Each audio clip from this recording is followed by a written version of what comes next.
Olá, meu nome é Renata Pinotti. Você sabe o que as crianças gostam de levar de lanche da escola?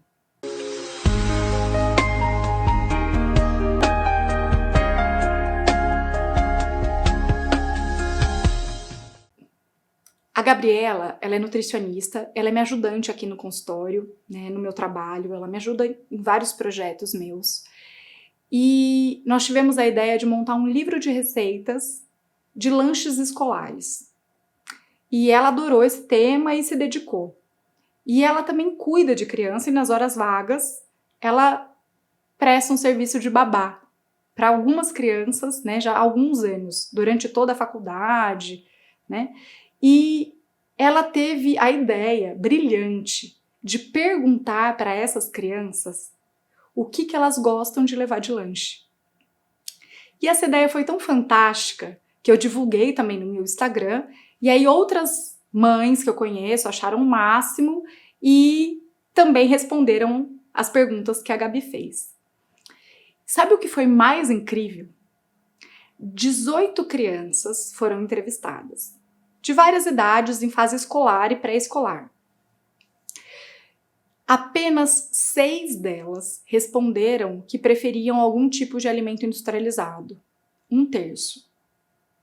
2/3 das crianças responderam que elas gostam de levar de lanche de escola alguma preparação que é feita ou pela mãe, principalmente pela mãe, ou pela avó. Por exemplo, eu gosto de levar o bolo de laranja da minha mãe. Eu gosto de levar o bolo de cenoura da minha mãe. Eu gosto do lanchinho tal que a minha mamãe prepara. 2/3 das crianças escolheram alimentos preparados pela mãe.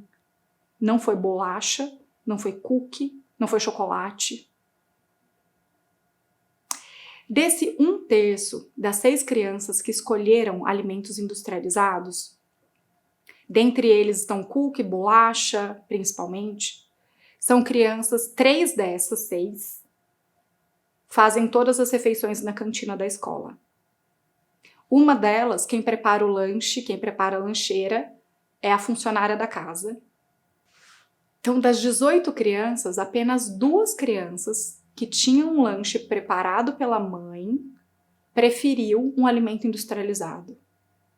É a minoria.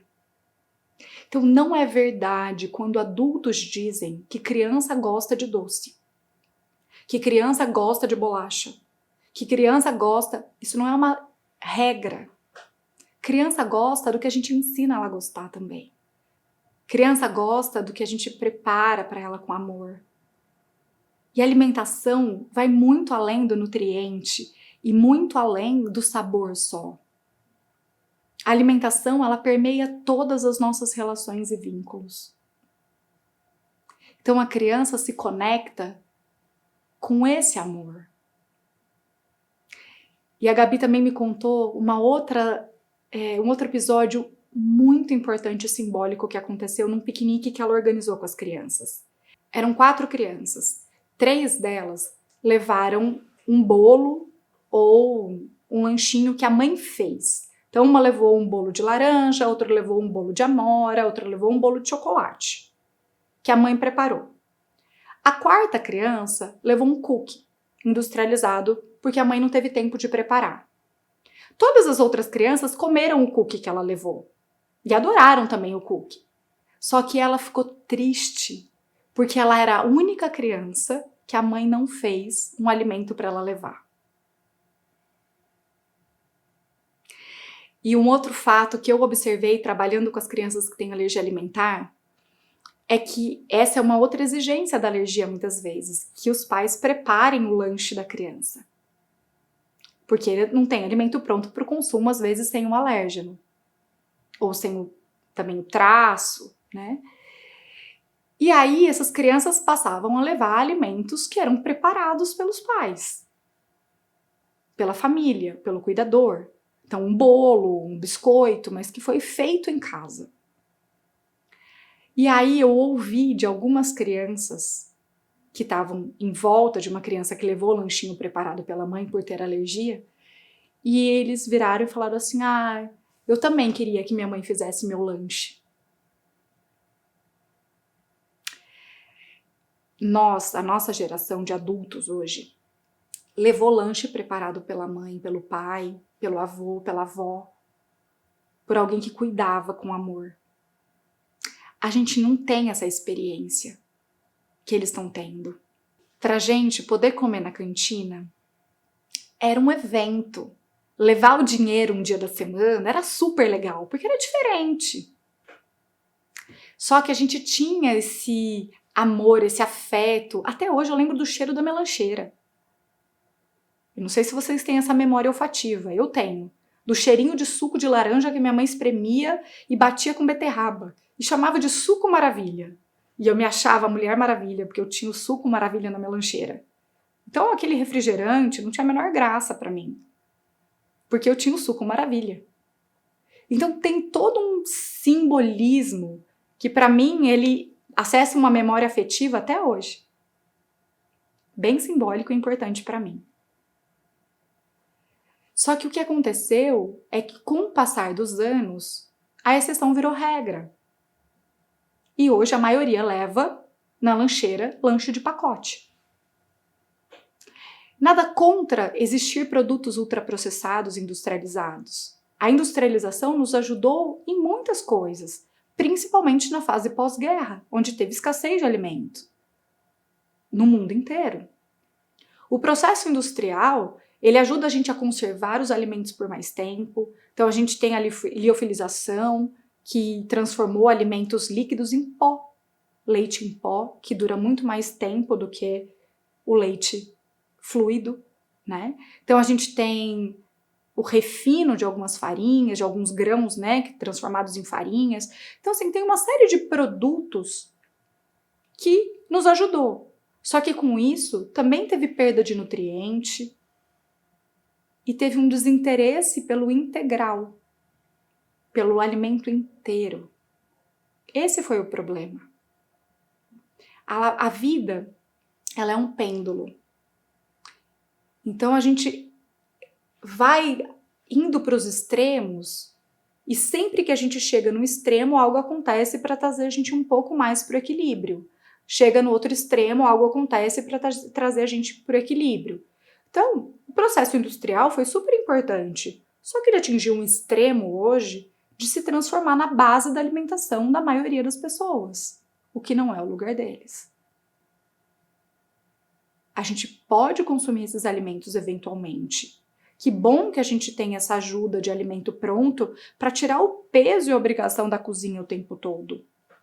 Só que eles não são a base da nossa alimentação. A base da nossa alimentação precisa ser alimentos in natura.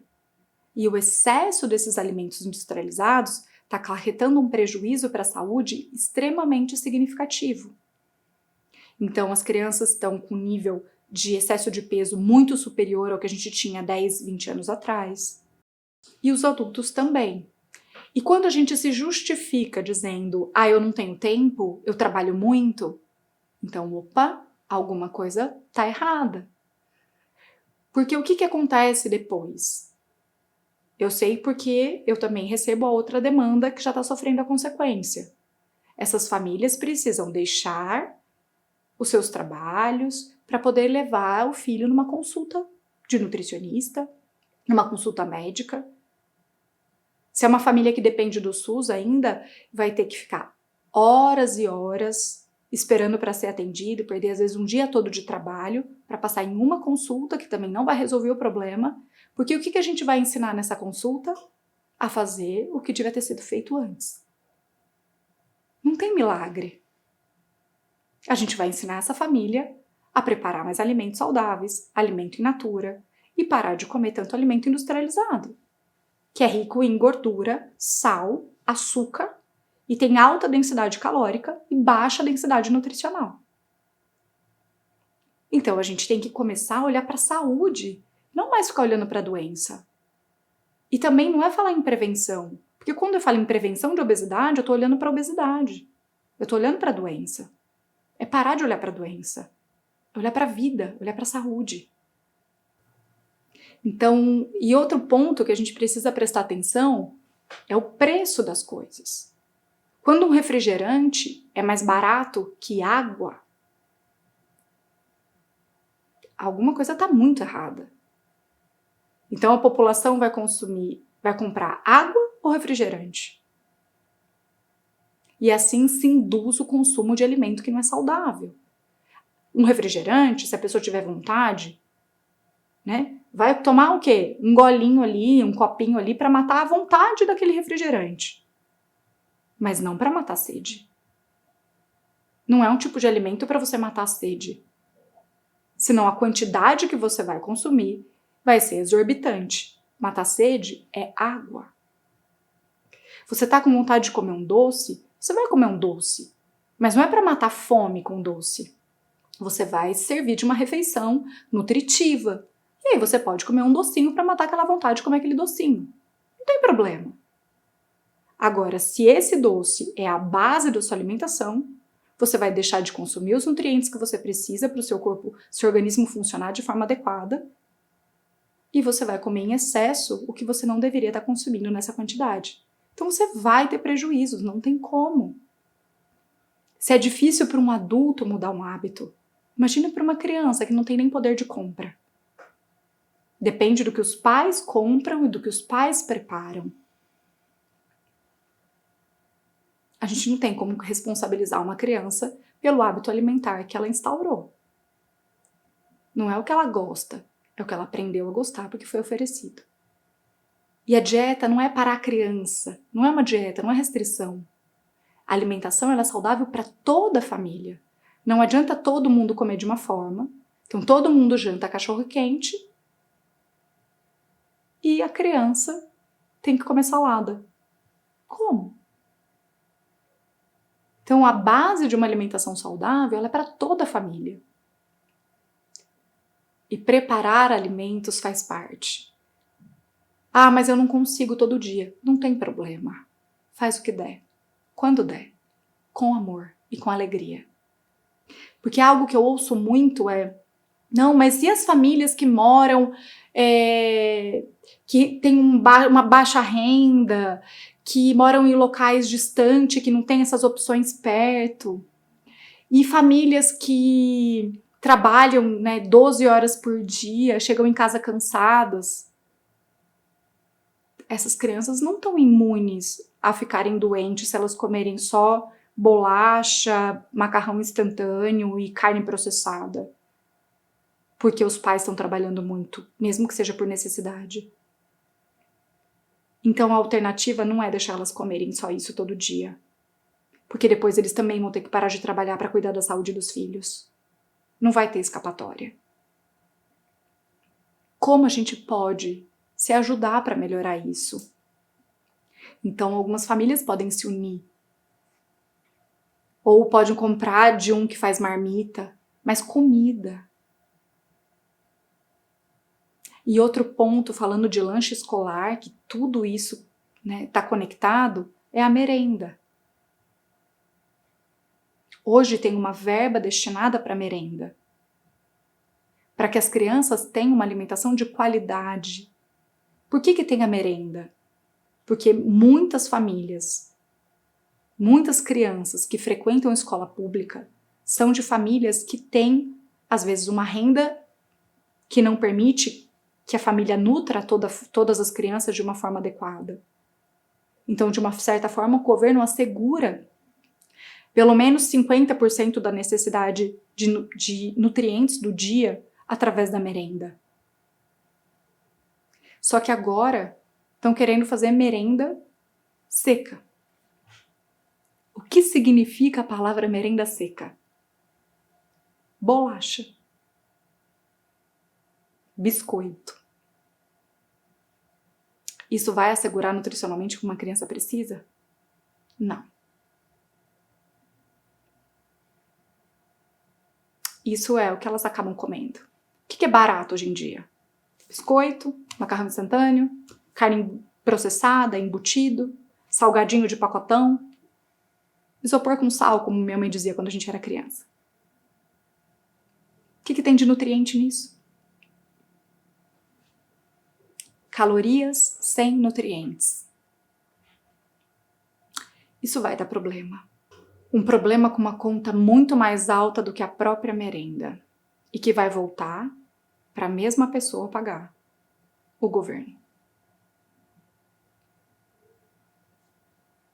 Não vai resolver. Então a gente precisa pensar nesse todo. E por que eu coloquei esse tema nessa série? Porque a alimentação, ela envolve aspectos nutricionais, emocionais, sociais, ambientais, políticos, econômicos. Não é uma coisa só. Falar de nutrição não é falar de nutriente. Falar de nutrição é falar de tudo isso. Então, o que eu escolho nutrir uma criança vai repercutir na forma como ela se relaciona, na forma como ela se sente amada, na forma como ela vai crescer, no que ela vai dar valor. Se ela vai adoecer ou não, no que vai demandar dos pais, se esses pais vão ter que tirar licença para deixar de trabalhar, para poder cuidar da criança depois que ficou doente.